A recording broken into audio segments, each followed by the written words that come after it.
and welcome to another episode of the Africa Wiki Women Voices podcast. I am your host, Oluwapelumi Tosin Aino. Today's episode is about showing up when life is full.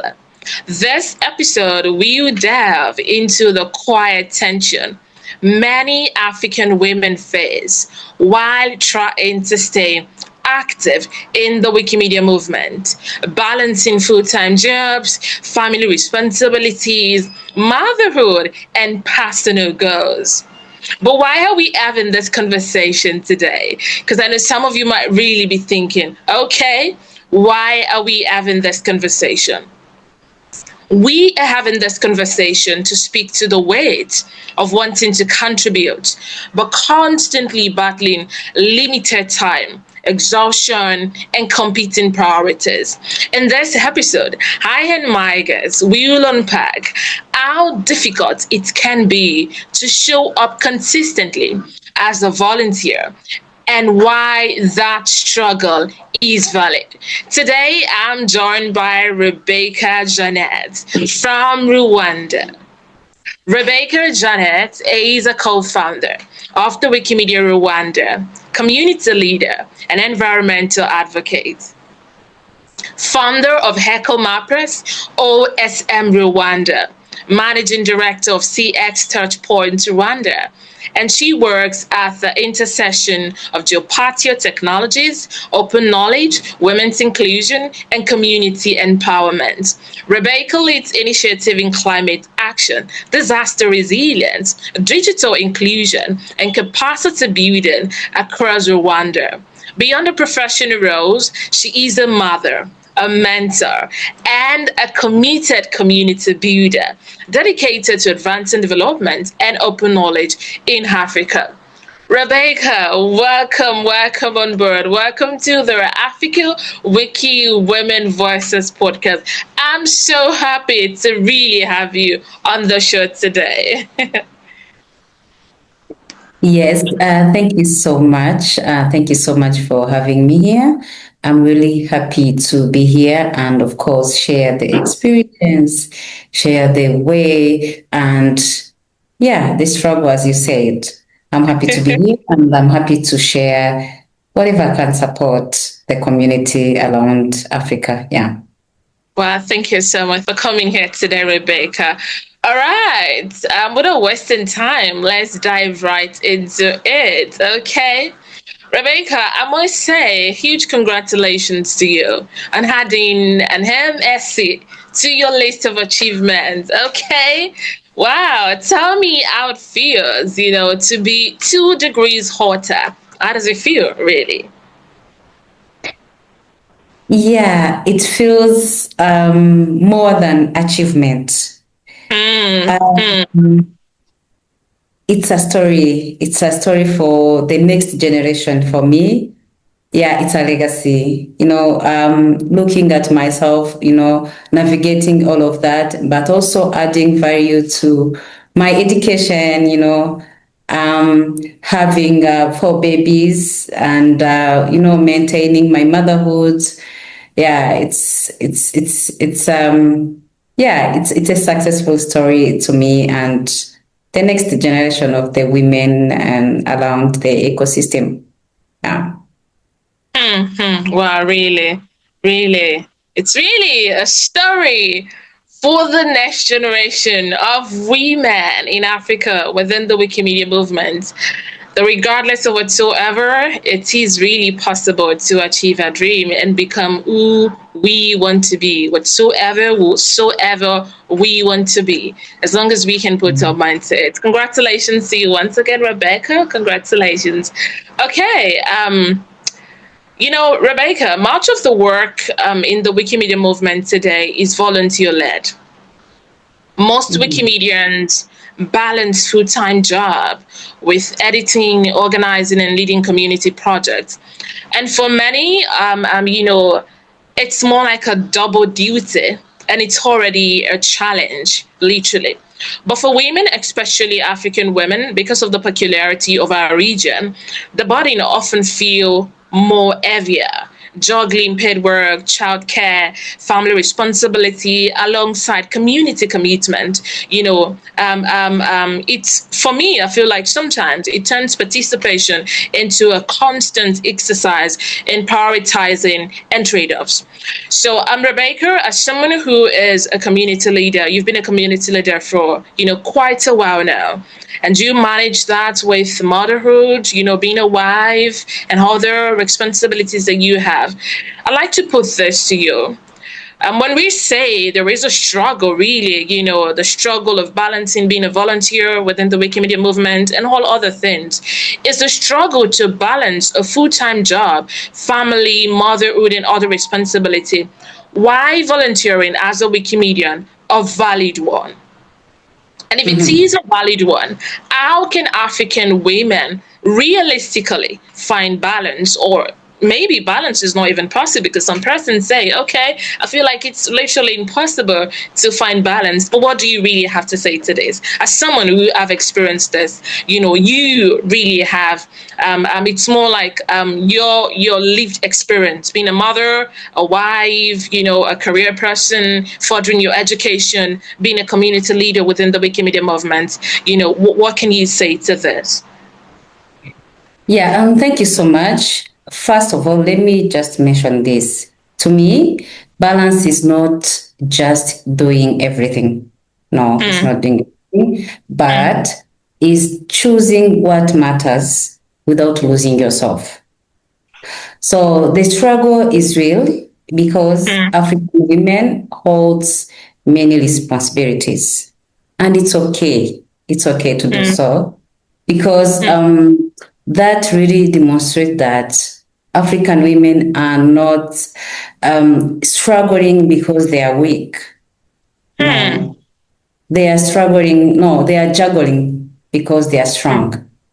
That is the thing I can mention. So what I can say is that for me, I even choose to do small, meaningful activities, editing one paragraph a day, doing my simple responsibilities in weekend, choosing to organize my work when the babies have slept. Just simple, small contribution matters for a woman who puts her heart on the task, on the movement. Because this movement was created with love, and love does not put a heavy condition on anything. No. So to balance my schedules, my meetings, I don't have to be perfect. What I have to do is to be clear and consistent on what I can be able to do or to fix in the time span I have. Yeah. Wow. We don't have to be perfect. We don't have to be perfect. So it's never about perfection. It's about the consistency that really comes with it. And I really love what you said when you said African women juggles, a lot of things, not because they are weak, but because of how strong we are really. And for me, I really feel like you gave a new perspective to, balance, especially when it comes to balancing work and all other things. It's not really about doing so many things, because sometimes I feel like in the society today, we feel like, oh, we have a lot of things we're doing, and I need to find balance between this and this and that and that. We're not really doing so many things, but really prioritizing what are the most important things that really are of real importance to me at the moment, prioritizing those little things, and finding out time on how you can do them.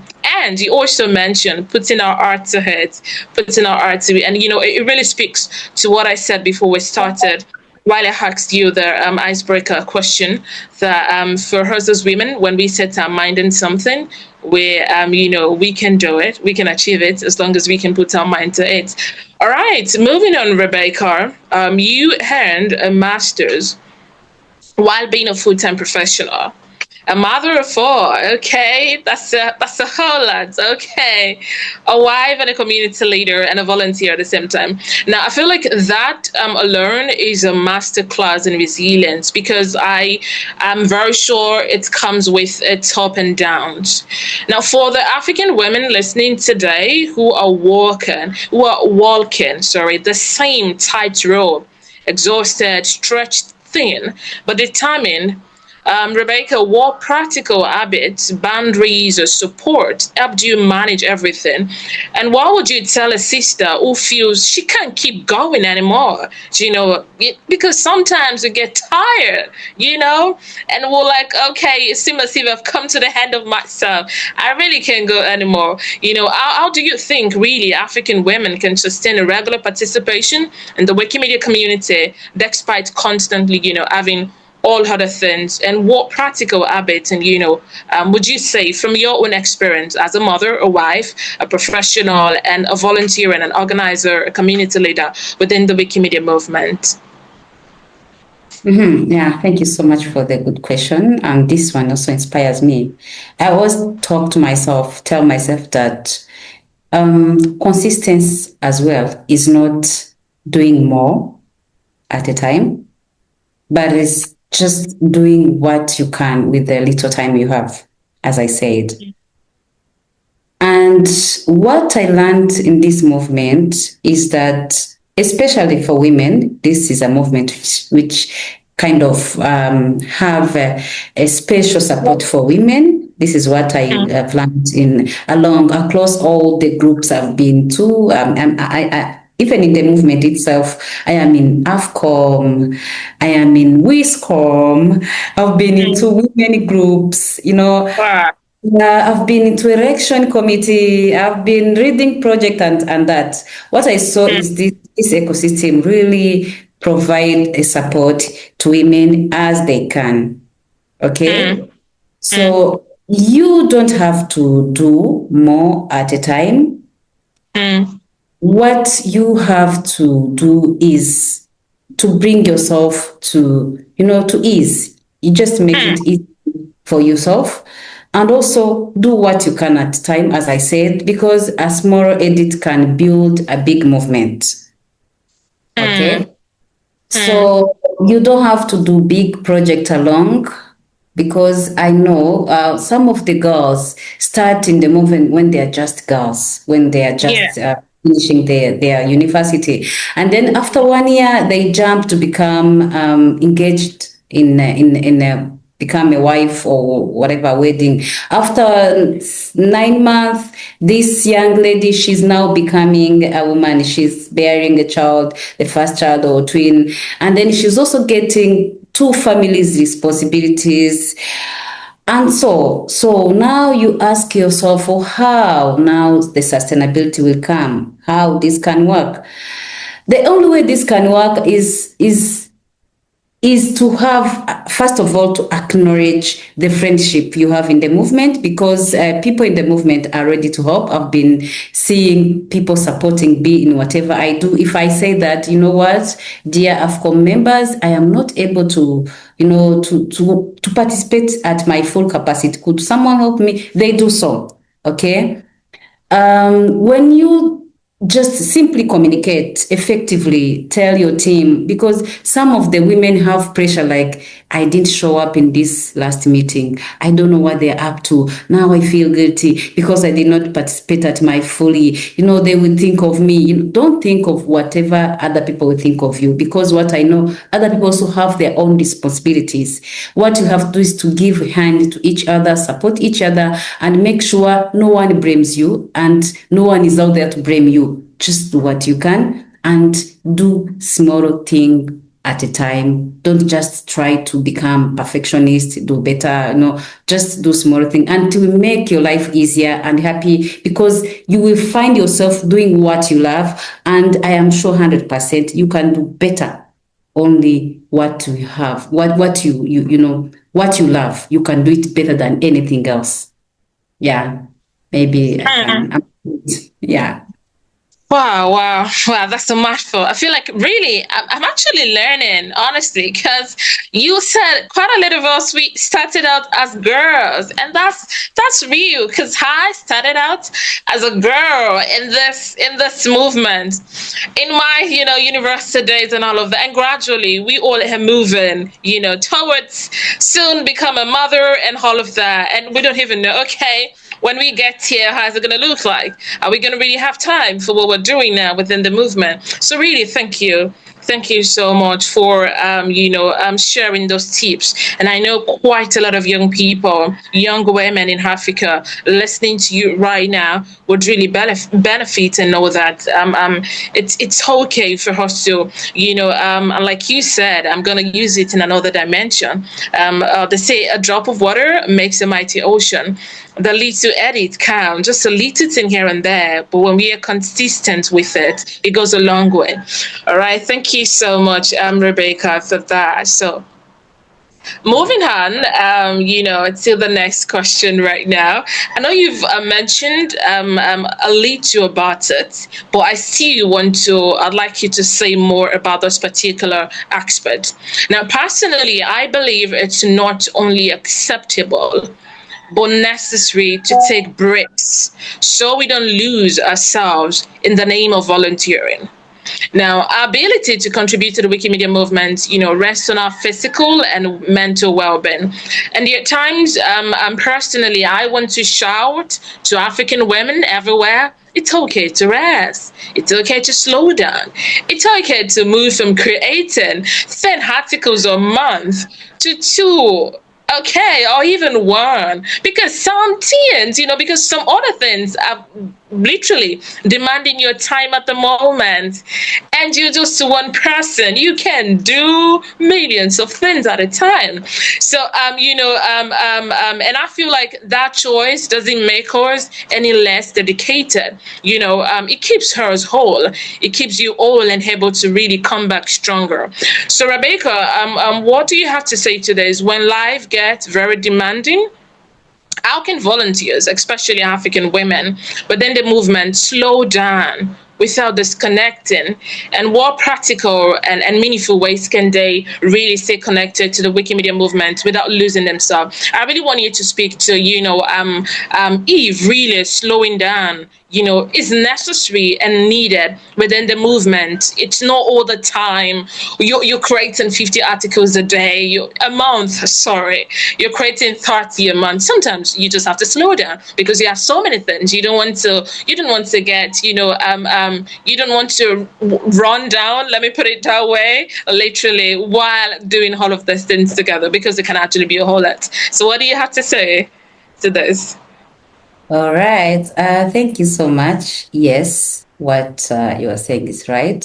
Sometimes life becomes so heavy, even heavier, crazy heavy to a woman, because some of the societies, some of the communities also in Africa, we have some samples of the communities which does not allow women to be on the internet all the time, So the life does not come so heavy simply because of the tasks and meetings and conferences you have to move to. No, sometimes life become heavier when the people in your community, in your society, in your family who could support you now start fighting against you, telling you like, what are you really doing? How comes you travel all the time, you leave the babies?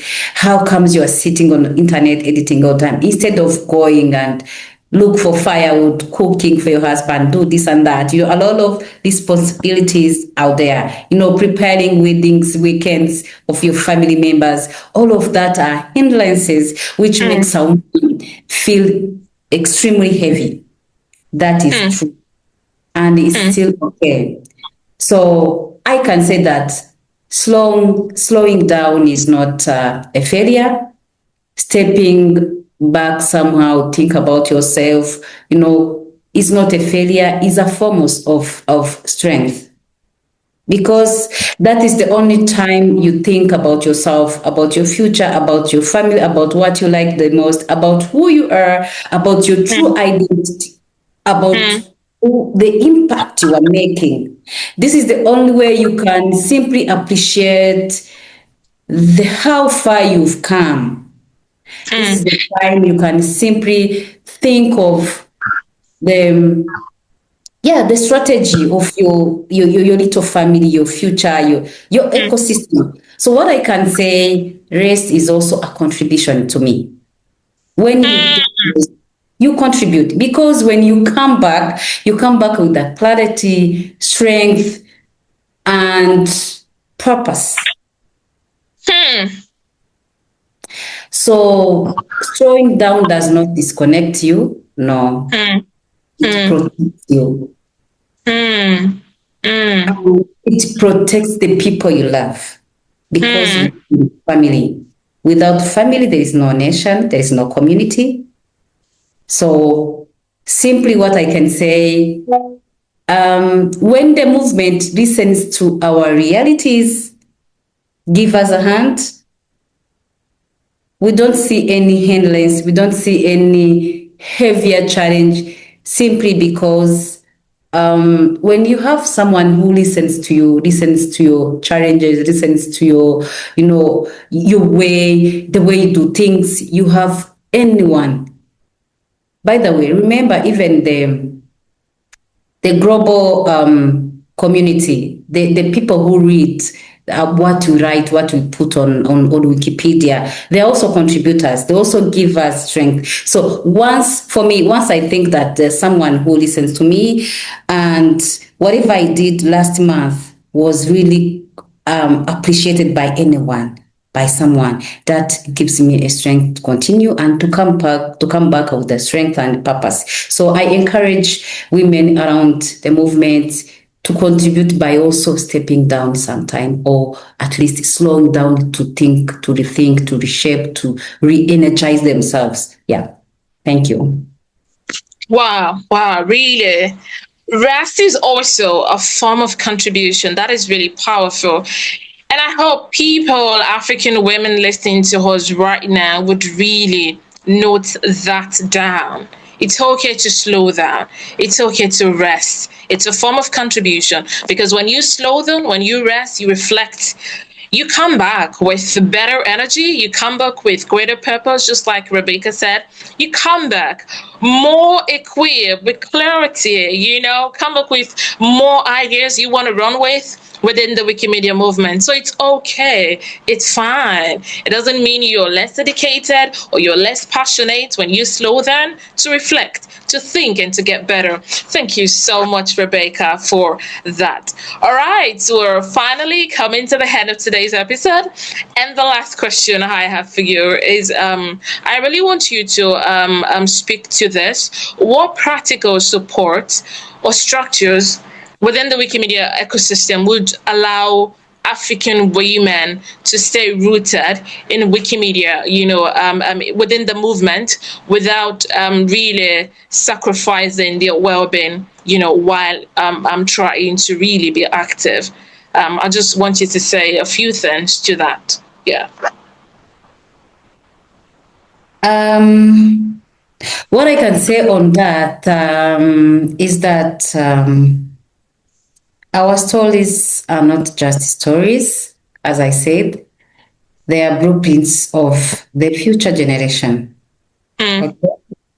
So the practical support we need from the movement, or any woman may need from the movement, is attention. Is there anyone understanding our realities? Is there anyone ready to support what we do? Is there anyone ready to appreciate the simple things we do at a time? Okay, so as I said, in the movement, I've been noticing some few things that they do for the women. There is childcare, or there's some kind of support groups provide for women and girls to better participate. There's also chances which are sometimes given to the girls, which simply cannot be owned by boys. For example, like in my community, there is some of the projects we simplify to make sure that these projects are fit only girls. So now we are calling 80% of the girls to do this. That is a huge support to a woman or to a young lady, because at least you are trying to balance the competence. Because, we know in Africa, the men are energetic and are confident enough to jump in any opportunity. So when you break down the responsibility and put some incentives or some of the support specifically for women and girls, that is a kind of amazing support a woman can get in this ecosystem. Yeah. Well, awesome. Thank you so much. Thank you so much, Reed. That was really amazing. And, we've had, Rebecca has really said a lot since we started this episode today. And I'm so glad that we finally have this kind of conversation within the Wikimedia movement, especially the context of African women. And to the people, women, African women that are listening to us right now, this conversation, offers permission for you to slow down, to be honest about your capacity, and to find meaningful ways to stay connected to the Wikimedia movement without losing yourself in the process. All right, Rebecca, we have a ritual that there's a ritual that I incorporate my guest in, and I'm going to bring you in right now. And that is, we have young women, young girls listening to us right now. So what advice would you give to them, really? What would you have to say to them moving forward? First and foremost, the advice I can give to young women is, first of all, to listen to yourself, listen to your heart. And again, be yourself. You don't have to look for validation. Just listen to yourself, be yourself. Don't look for validation, and then do what you can at a time, as long as you have your heart on the movement. You love to contribute to Foodie Knowledge. You have a passion for future generation, because what we do is not for ourselves currently. And it's not even that easy to see the identical, the impact you are doing right now. Your impact will be shown up in future. I know some of the women, some of the girls, we can see the impact, of course, but it's not yet. This one will be testified by anyone who will come after your feats, after you are ahead. I don't mean that you will die or grow old, but what I can say, work on smaller pace, what you can. Don't seek for validation. Just put your heart and your mind on what you are doing, and that will be excellent and perfect to you and your ecosystem or your community. Yeah. Well, thank you. Thank you so much, Rebecca. You've had that. Do not seek for validation, okay? Everything you need, you have it right inside of you. And you can do whatsoever you want to do. You can become whosoever, attain any height you want to attain within the Wikimedia movement and even beyond, as long as you set your heart to it. You've had that from Rebecca, and I hope listeners, young women in Africa listening to us right now, will pick that and run with it. Thank you so much, Rebecca, for joining me on the show. And to our listeners all across Africa, you know how we do it, okay? Okay, share this episode with your friend. Share it with your enemy, okay? share it with a non-Wikimedian. This is, a conversation that every African woman need to listen to. Either you're a Wikimedian or you're a non-Wikimedian. It speaks to what we go through on a daily basis as an African woman in the society, especially if you are the forefront of driving change in your society, of driving impact in your society. So do well to share it with your community. I remain your friend and host, Oluwapelumi Tosin Aina. Thank you for listening to the Africa Wicked Women Voices podcast. And do not forget to follow us on YouTube as well. You can find the Africa Wicked Women Voices podcast on YouTube. Tell someone about the Africa Wicked Women Voices podcast. Till we meet in the next episode, I would say at this moment, bye-bye. Bye-bye.